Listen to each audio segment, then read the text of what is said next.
ಲೈಫೆಷ್ಟೇ ನಿನ್ನ ಗಂಡ ಒಂಚೂರ ನಾಶಾರವಾಗಿ ಹೋಗಲಿ.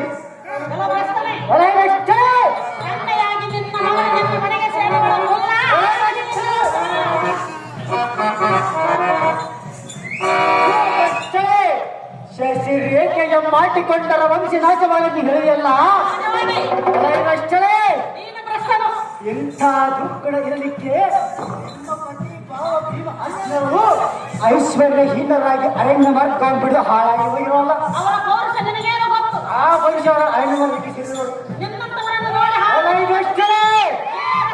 ಅಡಿಗೆ ಪಾಂಡವ ಸುದ್ದಿ ಎತ್ತ ಬೇಡ.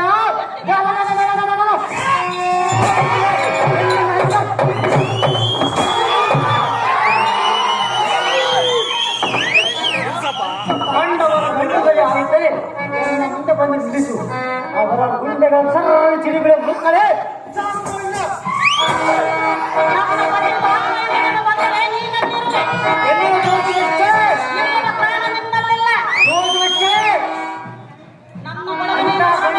ಅರಣ್ಯ ಮಾಡಿ ಹೇಳಿಸಿದವರು ಅಷ್ಟೇ ಅವರು ಹಾಗೆ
ಶ್ರೀಹರಿಯ ಸಮ್ಮುಖದಲ್ಲಿ ನೀಡಿದ ವಚನವು ಸಹ ನನಗೆ ನೆನಪಿಲ್ಲವೇ?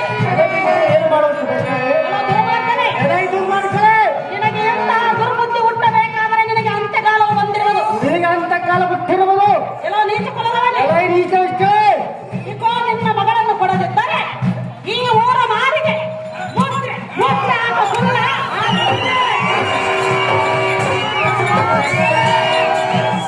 ನೀನು ಕೊಟ್ಟ ಶಾಪದಿಂದ ಗಂಡನಿಂದ ಕಲಿ ಎನ್ನಂತವ ಕಟ್ಟದರ ಮುಕ್ಕಳೇ